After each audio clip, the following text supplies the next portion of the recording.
బలపరిచినందుకు దేవుని స్తోత్రం. మరి మనం చదువుకున్న ఎనిమిదో కీర్తన మరి దానికి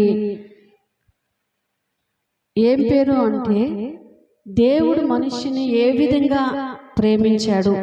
మరి మొదటగా మనం ఎనిమిదో కీర్తనలో మనం చూసుకున్నట్టయితే ప్రధాన గాయకుడైన గిల్గాత్ రాగమును బట్టి పాడదగిన దావీదు రాసిన ఈ కీర్తన, మరి దావీదు గారు రాసిన ఈ కీర్తనకు మరి దేవుడు మనిషిని ఏ విధంగా ఎంతగా ప్రేమిస్తున్నాడు. మరి ప్రేమించిన మనమైనా కొన్ని సందర్భాల్లో అరకొర ప్రేమిస్తూ ఉంటాం.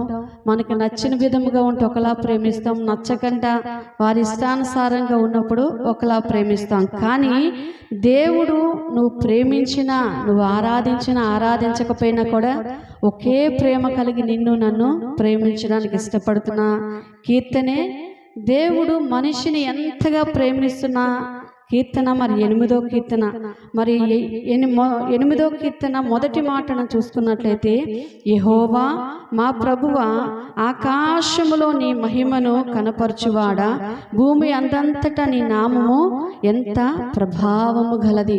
మరి అదే మాట లాస్ట్ మరి 9వ వచనంలో కూడా అదే మాట ఉంటుంది. మరి మొదటి మాటలు కూడా కొంత కలుపుకున్నప్పుడు మనం చూసినట్టయితే అదే మాట ఉంటుంది.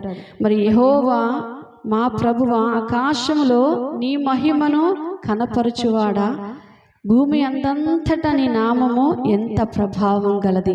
మరి ఎంత ప్రభావం గలది అని మనం చూసుకున్నట్లయితే, ఆకాశము దేవుడు కలగజేసిన విధానము, ఆయన ఆకాశంలో ఆయన మహిమను కనపరిచే విధానము, మరి అన్నీ చూస్తున్నట్లయితే ఆయన మహిమను, ఆయన కలగజేసిన ఆకాశంలో ఇవన్నీ చూస్తున్నప్పుడు మరి మనం ఒక ఉదాహరణకు మనం చూసుకున్నట్లయితే, మన బైబిల్ గ్రంథంలోనే నోవాహు గారు ఉంటారు. నోవాహు అంటే అందరికీ తెలిసింది కదండి. నోవాహు గారు తెలిసిన వాళ్ళ తెలియని వారా? మన బైబిల్లో ఉన్న వాళ్ళే, బయట వాళ్ళు ఎవ్వరు కాదు, అందరికీ తెలిసిన వాళ్ళే. తెలుసా తెలియదండి అందరూ? నోవాహు అంటే అందరికీ తెలుసా తెలియదా? మన ఇంటి పక్కనే మనతో పాటు రోజు మాట్లాడుతున్న ఆయనే, పక్క ఆయన కాదు, ప్రతిరోజు కూడా. మరి నోవాహు గారు అంటే మరి కొన్ని సందర్భాల్లో ఎంతోమంది దైవజనులతో మరి ఆయన జీవితంలో జరిగిన దేవుడు ఆయన వాడుకున్న విధానము అంతా కూడా మనకి ఎన్నోసార్లు విని ఉన్న వ్యక్తి ఆయన. మరి ఆయన జీవితంలో మరి దేవుణ్ణి ఎంతో ఆరాధించేవారు, దేవుణ్ణి ఎంతో మహిమపరిచిన వ్యక్తి ఈ నోవాహు గారు. మరి అతను ఉన్న కాలంలో, నోవాహు గారు జీవిస్తున్న కాలంలో మరి ప్రజలందరికీ కూడా దేవుడు నోవాహుకు ఒక మాట చెప్తున్నాడు, నాయనా జలప్రలయం వస్తుంది, ప్రజలందరూ కూడా నాశనమయ్యే పరిస్థితి వచ్చి ఉన్నది, జాగ్రత్త పడుము, నీకు అందించిన రక్షణ ఇతరులకు కూడా చెప్పు అన్నప్పుడు మరి నోవాహు గారు అందరికీ చెప్పి ఉన్నారు, దేవుని నమ్ముకోండి, యేసు ప్రభు నిజమైన దేవుడు, నమ్ముకుంటే మనం బ్రతుకుతాము, లేకపోతే జలప్రలయం వచ్చి అందరిమీ నాశనం అయిపోతామని చెప్తున్నప్పుడు కూడా ఆ ప్రజలు ఏం చేస్తారంటే వినలేదు. ప్రజలు ఎవ్వరు కూడా వినకపోవడం వల్ల మరి దేవుడు చెప్పిన సమయం వచ్చేసింది. వచ్చిన తర్వాత మరి నోవాహు గారికి 3 కుమారులు, తన భార్య, తాను, మరి 3 కుమారులు. 3 కుమారులకి వివాహములయ్యాయి. వారొక 3 కోడళ్ళు. మొత్తం ఎంతమంది? 8 మంది. 8 మందిని కూడా ఒక ఓడ తయారు చేయించారు దేవుడు. ఒక ఓడని తయారు చేయించిన తర్వాత దేవుడు చెప్పిన కొలతలు, దేవుడు చెప్పిన ఎంతైతే తయారు చేయాలి, ఏ విధంగా తయారు చేయాలి అన్ని దేవుడు చెప్పిన ప్రకారముగా తయారు చేసుకున్న తర్వాత అంతా పూర్తి అయిపోయింది. మరి ఆ వాడలోకి అన్ని కూడా జతలుగా, ఆ పక్షులైతేమి, జంతువులైతేమి అన్ని కూడా జతలుగానే మరి నోవాహు గారు తన కుమారులందరూ కూడా జత, భార్య భర్త అట్లా జతలుగానే ఆ వాడలోకి పంపించిన తర్వాత అంతా అయిపోయిన తర్వాత మరి ఆ వాడకి మరి మొత్తం మూయబడిపోయిన తర్వాత భయంకరమైన 1 రోజు 2 రోజులు వస్తేనే మరి ఏం చేస్తాం, నీళ్ళు వచ్చేస్తున్నాయి, వరదలు వచ్చేస్తున్నాయి. మరి మొన్నటి దినాన్ని వైఎస్ నగర్ వెళ్ళి చూసి ఉన్నాం, మోకాళ్ళ దాటి మరి వారి ఇంటి చుట్టూ నీళ్ళే ఉన్నాయి, ఎక్కడ చూసినా నీళ్ళే. ఎందుకంటే వర్షాలకు నీళ్ళు ఆగిపోతుంది. మరి ఒక్కరోజు 2 రోజులు వర్షాలు వస్తేనే మనకు అంత నీళ్ళు వస్తున్నప్పుడు 40 రోజులు పగలు రాత్రి ఆగకంట భయంకరమైన ప్రచండ వర్షముతో వస్తున్నప్పుడు మరి జల ప్రళయముతో మరి ప్రజలందరూ కూడా నాశనం అయిపోయారు. జంతువులు, పక్షులు, చెట్లు, పుట్లు అనేది ఏమీ లేదు, మొత్తం సర్వనాశనం అయిపోయి. కానీ ఈ నోవా గారు మాత్రము చక్కగా తన కుటుంబము తన దేవుని మాటను విని దేవుని ప్రేమించాడు. దేవుడు ప్రేమించిన విధానమును కనుగొని దేవునికి ఇష్టముగా జీవించాడు కనుక తాను తన కుటుంబము కూడా రక్షింపబడింది. మరి రక్షింపబడిన తర్వాత 40 దినములు వర్షం ఆగిపోయిన తర్వాత మరి దేవుడు ఒక సూచన ఆకాశంలో మరి యెహోవా మా ప్రభువు ఆకాశంలో నీ మహిమను కనపరచుదు అని ఏ విధంగా ఎందుకు అంటున్నాడంటే ఆకాశంలో ఒక మహిమను దేవుడు చూపిస్తున్నాడు. ఒక మహిమ, అది ఏ మహిమ అని చూసుకున్నట్లయితే ఆకాశములో ఒక ధనస్సును చూపించాడు. దానిని నిబంధన ధనస్సు అని ఆ కాలంలో అనేవారు. మరి ఈ కాలంలో మనం ఏమంటున్నామంటే ఇంద్రధనస్సు అంటున్నాం. చాలా మంది మరి ఇంద్రధనస్సు అని అంతనూ చూసిన వాళ్ళమే. ఆకాశంలో 7 రంగులు కలిగిన ఒక ఇంద్రధనస్సును చూపిస్తున్నప్పుడు అందరూ ఎంతో సంతోషంగా అబ్బాబా ఎన్ని మంచి రంగులు వస్తున్నాయి, మంచి కలర్స్ వస్తున్నాయని చెప్పి అవి వెళుతున్నప్పుడు అందరూ ఫొటోస్ తీసుకుంటారు, సెల్ఫీలు తీసుకుంటారు, అవి వీడియోలు తీసుకొని చూస్తూ ఉంటారు. ఎందుకంటే అందమును ఆకాశములో ఆయన మహిమను కనపరుస్తూ అంతటి అందమైన ఇంద్రధనస్సును ఆ దినాల్లో నిబంధన ధనస్సు అని పెట్టేవారు. మనం పిలుచుకునే విధం ఏంటంటే ఆ ఇంద్రధనస్సు అని మనం పిలుచుకుంటుంటాం. మరి అదే విధంగా మరి పిలుచుకుంటూ ఆ ఇంద్రధనస్సును అంత అందంగా చూపించడానికి ఏంటి అంటే ఆకాశమైన మహిమను కనపరిచాడు. ఈరోజు నీవు నేను మరి కొంత మనం చూసుకున్నట్లయితే ఆదికాండము 9:13 వచనంలో కూడా మనం చూసుకున్నట్లయితే మేఘముల్లో నా ధనస్సును ఉంచి తిని అది నాకును భూమికి మధ్య నిబంధనకు గుర్తుగా ఉంచాడంట దేవుడు. నీకును నాకును ఒక ధనస్సు ఉంది.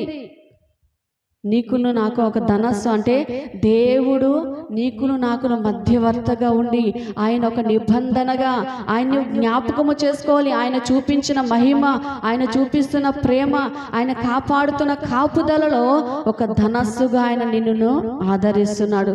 మరి కోడి తన పిల్లలు ఏ విధంగా కాపాడుతుందండి? ఒక గెద్ద వచ్చినప్పుడు నువ్వు తినమ్మా నేను పక్కకి వెళ్ళిపోతానంటుందా? అనదు. తన పిల్లలన్నీ కూడా తన రెక్కలతో ఏ విధంగా కాపాడుతుందో ఆకాశములో నుంచి ఆయన మహిమను కనపరుచుకుంటూ నిన్ను నన్ను కాపాడుతూ ఉన్నాడు. ఆయన రెక్కలతో ఆయన ఒక మహిమతో నింపబడేవాడంగా ఈరోజు నీవు నేను కూడా మరి దావీదు అడుగుతున్నాడు, దేవా ఆకాశములో నీ మహిమను కనపరుస్తూ భూమి ఎంతంతటా నీ నామము ఎంత ప్రభావము కలది, ఎంత మహిమ కలది, ఎంత గొప్పది అని.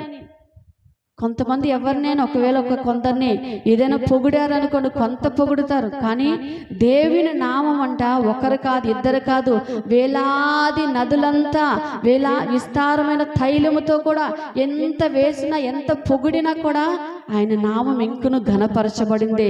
నీవు నేనే కాదు, లోకం అంతంతటా భూమి అంతంతట ఉన్న ప్రజలందరూ ఆకాశము వివరిస్తుంది, భూమిగా దేవుని మహిమపరుస్తుంది. పక్షులైతేమి, జంతువులైతేమి, చెట్లు పుట్టలు ప్రతీది కూడా ఆయన నామాన్ని మహిమపరుస్తుంది, ఆయన ప్రభావమును ఆరాధిస్తుంది. మరి అంత ఒక అటువంటివే మహిమపరిచినప్పుడు నీవు నేను ఎంత గొప్పవారమంటే ఆయన చేతి అయి నోటి మాటతో కలిగినవి. ఆకాశము, భూమి, మరి జంతువులు, పక్షులు ఇవన్నీ కూడా నోటి మాటతో కలగజేసినవి. కానీ నీవు నేను మాత్రము ఆయన చేతులతో తయారు చేయబడిన వారిని. దేవుని స్తోత్రం, హల్లెలూయా. ఆయన చేతులతో చేయబడిన నీవు దేవుణ్ణి ఎంతగా ఆరాధించాలి, దేవుణ్ణి ఎంతగా మహిమపరచాలి. ఆయన అంత ఆరాధింపబడుతున్న దేవుణ్ణి మరి దేవుడు ఎలా ఉన్నాడు అంటే మరి కీర్తనలు 8వ కీర్తన మరి 2వ మాటను చూసుకున్నట్లయితే శత్రువులు పగ తీర్చుకొని వారిని మానిపివేయుటకై నీ విరోధులను బట్టి బాలుల యొక్కయు చంటి పిల్లల యొక్కయు స్తుతుల మూలముగా నీ ఒక దుర్గమును స్థాపించి ఉన్నావు. దేవునికి మహిమ కలుగును గాక. దేవుడు అంటున్నాడు మన శత్రువులు ఎంతోమంది మరి దావీదు అంటున్నాడు, దేవా మా శత్రువులు పగ తీర్చుకునేవారు, మాపై పగ తీర్చుకునే వారిని మాన్పివేయి ప్రభా, వారిని తోలివేయి ప్రభా, వాటి నుండి మాకు విడుదల కలగచేయి ప్రభా, మాకు విరోధులను బట్టి మమ్మల్ని విడిపించు ప్రభా. దావీదు ఒకటి అడుగుతున్నాడు, మా శత్రువులు లేకంటే సహాయం చేయి ప్రభా.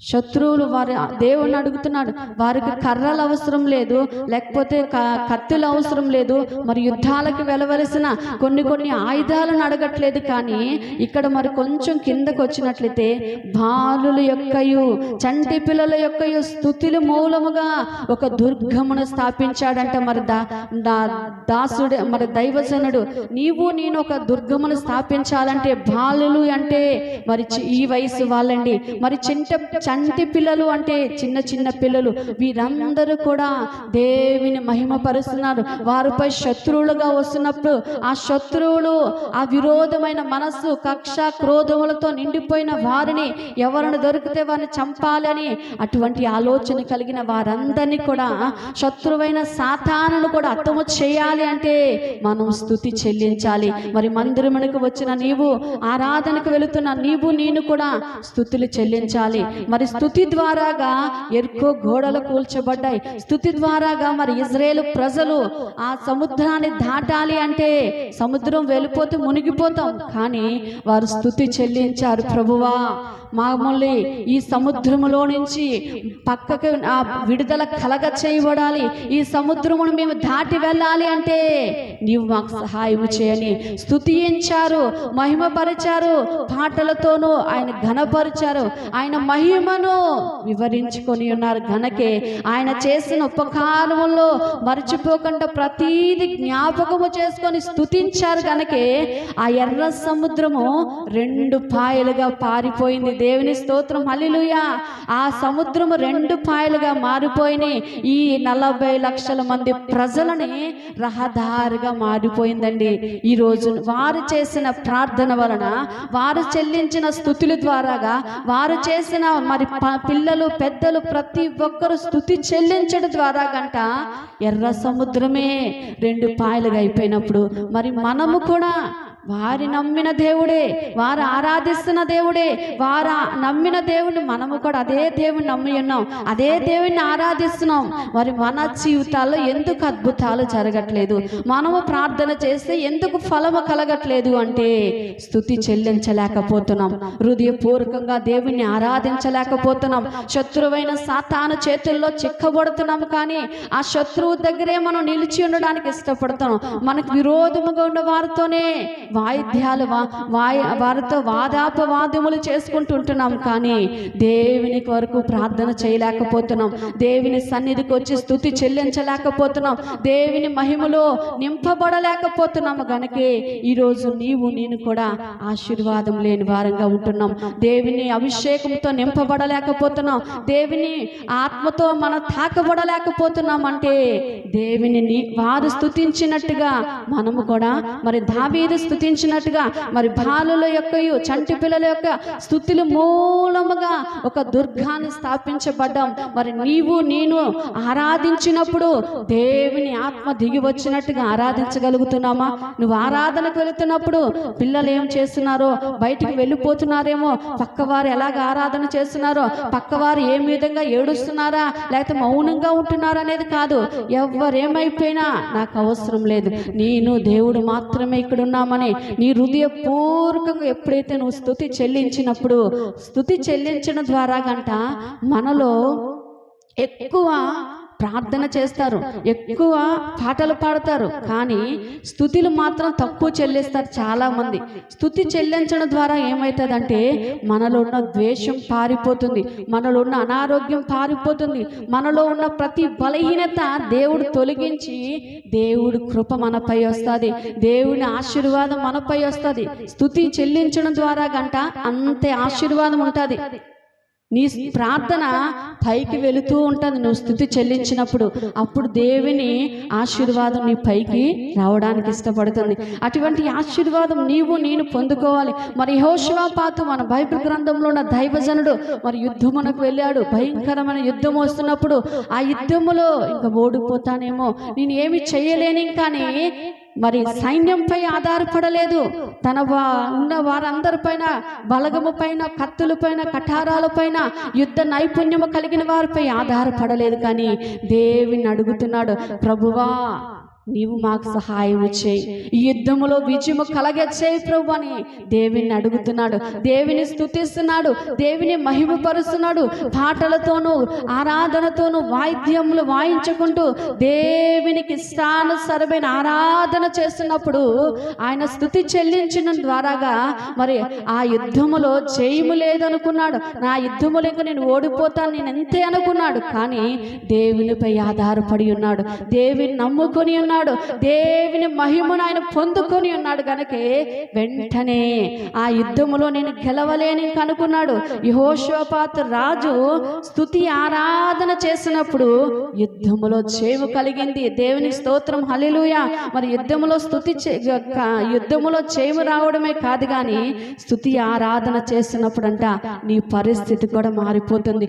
నీ జీవితంలో విజయము లేక, నీ జీవితంలో ఇబ్బందులతో, ఆర్థికంతో, అనారోగ్యములతో, ఎన్నెన్నో పరిస్థితులతో, నెమ్మది లేని పరిస్థితులు, హృదయంలో కలవరముతో, దుఃఖముతో నిండిపోయిన నా జీవితంలో ఎప్పుడైతే నువ్వు స్థితి చెల్లించినప్పుడు నీ హృదయం అంతా తేలికైపోతుంది. నీ హృదయంలో ఉన్న బాధ, దుఃఖము, కలవరం అంతా కూడా దేవుడు తీసివేస్తాడు. ఎందుకంటే స్తుతి ఆరాధనలో అంత ప్రాధాన్యత ఉంది. మరి ఆరాధనకి వెళ్ళినప్పుడు, ఆరాధన చేసినప్పుడు దేవుడు మరి దైవజనులు ఆత్మతో నింపబడినప్పుడు మరి వచ్చిన మరి విశ్వాసాలను కూడా ఎందుకు ఆ విధంగా దేవునితో ఆరాధన చేయమని ఎందుకంటారంటే, దేవుడు అందరిని తాకే సమయం, దేవుడు ఆత్మ నింపబడే సమయము, ఆత్మతో అందరూ ఆరాధింపబడి ఆత్మతో తాకబడే సమయం గనక స్తుతి ఆరాధనకు అంత ప్రాధాన్యత ఉందండి. మనం ఆరాధనకు వెళుతున్నప్పుడు నేను తప్ప ఇక్కడ ఎవ్వరూ లేరు అని దావీదు ఎవ్వరేమనుకున్నా, ఒక రాజు స్థానంలో ఉన్న దావీదు ఒక్కటే చేసేవాడు, హృదయపూర్వకంగా దేవుని నాట్యము చేసుకుంటూ, పాటలు పాడుకుంటూ, స్తుతులు చెల్లించుకుంటూ ఆ విధంగా చేసి ఉన్నాడు. గనకే దేవునికి ఇష్టానుసారముగా, హృదయానుసారుడుగా మార్చబడ్డాడు. మరి నీవు నేను ఎందుకు ఆ విధంగా అవ్వలేకపోతున్నాం?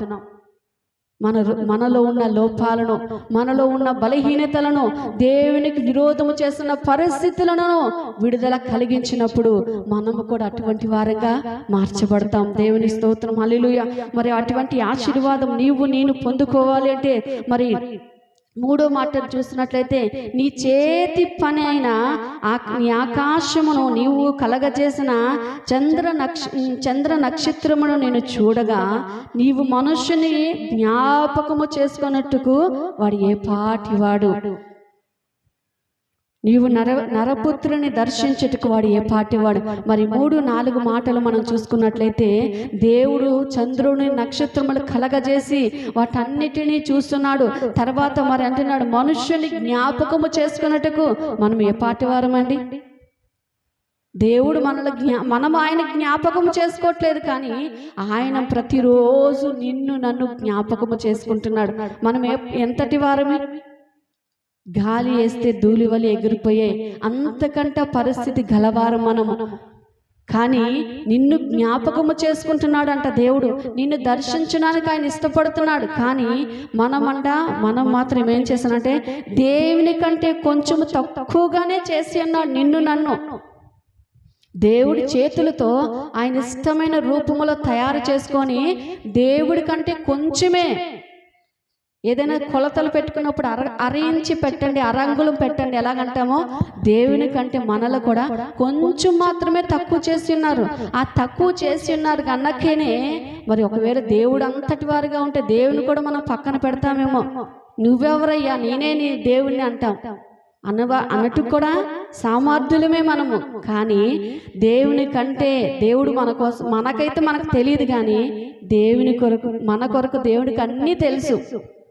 ఎందుకంటే కొంచెం ఆశీర్వాదం వస్తే నా అంతటి వారు లేరు అంటారు. అదే కొంచెం ఆర్థికం ఇస్తే దేవుడా నాకు ఇది అయ్యా అది అయ్యా అని ఏడుస్తూ మూలకి వెళ్ళిపోతాం. మాట్లాడడం ఎవరి కొంచెం ఆర్థిక ఇబ్బందులు కలిగాయి అనుకోండి, మరి ఎంత ఏడుస్తారు, ఎవరితో మాట్లాడరు, కోపముగా ఉంటారు. ఎంత అంటే ఇంకా లోకంలో లేని ఇబ్బంది అంతా వీళ్ళకే వచ్చేసింది. పస్తులుండిపోయి మరి ఆకలి తప్పికలు తల్లాడిపోయినంతగా బాధపడిపోతారు. అదే దేవుడు ఆశీర్వదించాడు అనుకోండి, మరి కాలర్లు ఎగరేస్తారు, మంచి పట్టు చీరలు కట్టుకొని వచ్చి మంచిగా మా అంతటి వారు లేరు అంటాం. ఏ రోజు కూడా నీకు ఉన్నా లేకపోయినా ఒకే రీతిలో మనం ఉండాలి. అప్పుడు దేవుడు ఆశీర్వదిస్తాడు. ఉంది అని మనం ఊగులాగకూడదు, లేదు అని కృంగిపోకూడదు. ఏ రోజు కూడా ఏ దినానికి కావాల్సింది ఆ దినాన్ని దేవుడిని అనుగ్రహిస్తాడు. మరి కొంచెం మనుషుల కంటే దేవుని కంటే కొంచెం మాత్రమే ఎందుకు తక్కువ చేసి ఉన్నాడు అంటే, మరి ఆ తక్కువ చేయకపోతే దేవుని మనం పక్కన పెట్టేస్తాం. కాబట్టి దేవుడు నా చేతులతో, ఆయన చేతులతో నిన్ను తయారు చేసుకున్నాడు. ఆయన రక్తముతో నిన్ను కడగబడుతున్నావు. ఆయన మాంసంలో నువ్వు ప్రతి నెల నింపబడుతున్నావు. కానీ మనలో కొన్ని దేవుని ఆరాధించలేము. దేవునికి ఇవ్వవలసిన సమయం ఇవ్వలేకపోతున్నాం. దేవుని ఆరాధించలేని సమయాన్ని మన పనులు, మన వ్యాపారములు, మన పరిస్థితుల కొరకే ఉంటున్నాం. కానీ దేవునికి ఇష్టమైన బిడ్డలుగా ఉంటున్నామా?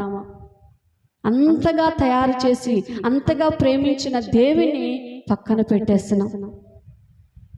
మరి ఆదివారము మరి మిగతా రోజులన్నీ పనులే ఉంటాయి, మిగతా రోజులన్నీ వ్యాపారాలే ఉంటాయి, మిగతా రోజులన్నీ ఉంటాయి. మరి ఆదివారం కూడా పని అంటే దేవుడు ఒక్క క్షణం మాత్రాన కళ్ళు మూసుకుంటే నీవు నేనేమైపోతామో, ఆ కొంచెముగా తక్కువ చేసిన దేవుడే ఒక్క క్షణం మాత్రం ఆయన చేతులతో తయారు చేసుకున్న దేవుడే ఒక్క నిమిషము కళ్ళు మూసుకుంటే నీవు నేనేమైపోతామో తెలియదండి. మరి చాలా ఇప్పుడు భయంకరమైన తుఫాన్లు ఎక్కడ చూసినా, ఏ ఊరిలో చూసినా మునిగిపోతున్నారు, ఎక్కడ చూసినా భయంకరమైన పరిస్థితుల్లో ఉంటున్నారు. కానీ నీకు నాకు మాత్రమే కాపుదల ఎందుకు ఇచ్చాడంటే, ఆయన నిన్ను తయారు చేసుకున్నాడు కనుక, ఆయన నిన్ను కని ఉన్నాడు కనుక, ఆయనకి నువ్వు ఒక దుర్గముగా నువ్వు స్థాపించబడ్డావు గనుక, నీవే ఒక దుర్గంగా మార్చబడ్డావు గనకనే నిన్ను కాపాడుతున్నాడు. మరి అట్టిగా కాపాడిన దేవుణ్ణి అంత మహిమపరిచిన మరి దేవుడు అంటున్నాడు, నీ చేతి పనుల మీద వారికి అధికారం ఇచ్చి ఉన్నావు. నీ చేతి పనుల మీద అధికారం దేవుడు ఎందుకు ఇచ్చి ఉన్నాడు? మరి ఇక్కడ మనం చూసుకున్నట్లయితే గొర్రెలనైనను, ఎడ్లనైనను, అడవి మృగములను, ఆకాశ పక్షులను, సముద్ర మధ్యములను, సముద్ర మార్గములో సంచరించు వాటన్నిటినీ వాని పాదముల కింద నీవు ఉంచి ఉన్నావు. దేవుని స్తోత్రం, హల్లెలూయా. చాలా మంది అంటారు, నేను దేవునికి కనబడలేదండి, ఈరోజు దేవుడు నన్ను చూడలేదు, పాస్టర్ గారు చూడలేదు, పాస్టమ్మ చూడలేదు, నేను ఏదైనా తప్పు చేసిన ఎవరు నన్ను చూడలేదు అనుకోవచ్చు. దేవుడు మాత్రం చూస్తాడు. యోనా అనుకున్నాడు, నేను పడవ అడుగు భాగంలోకి వెళ్ళిపోయాను కదా, నన్ను ఎవ్వరు చూడలేదే, దేవుడు కూడా చూడడేమో అనుకున్నాడు. దేవుడు సర్వాంతర్యామి, సర్వము ఎరిగిన వాడు గనక, మరి దేవుడు ఎప్పుడైతే తనను తాను తప్పు తెలుసుకున్నంత వరకు కూడా శోధించి వెంటనే మరలా తన దగ్గర నడిపించుకుని అన్నాడు. ఈరోజు నీవు నేను దేవుని ఆరాధించవలసిన విధముగా ఆరాధించలేకపోతున్నామేమో, దేవుని మాట వినలేకపోతున్నామేమో, మరి వినడానికి దూరం చేస్తున్న పరిస్థితులను మనం విడుదల కలిగించుకుందాం. మరి అటువంటి ఆశీర్వాదం మా దావీదు అదే మాట్లాడుతున్నాడండి. మరి వాటన్నిటినీ కూడా వాని పాదముల కింద ఉంచి, యెహోవా మా ప్రభువా, భూమి అంతంతటా నీ నామము ఎంత ప్రభావము గలది. దేవుని నామము ప్రభావము గలది. అన్ని నామముల కన్నా పైనామము గలవాడు మన దేవుడు. ఒక్క నామము, ఎన్నెన్నో నామాలు కాదు, కానీ అన్ని నామముల కన్నే పైనామము గలవాడు నా దేవుడు గనుక, ఆ పైనామము గల దేవుని నువ్వు ఎరిగి ఉన్నావు గనుక, నీవును కూడా ఆయన బిడ్డగా, ఆయన కుమారుడుగా, కుమార్తెగా నీవు ఉండాలని ఆయన ఆశపడుతున్నాడు. మరి ఒక వృద్ధాప్యములో ఒక మరి భిక్షం అడుక్కుంటున్న వ్యక్తి ఏం చేస్తుందంటే ఒక రెస్టారెంట్లోకి వెళ్ళి చక్కగా అమ్మ ఆహారం ఏదైనా పెట్టండి అన్నప్పుడు మరి అక్కడున్న మేనేజర్ అయితే కోపగించుకున్నాడు.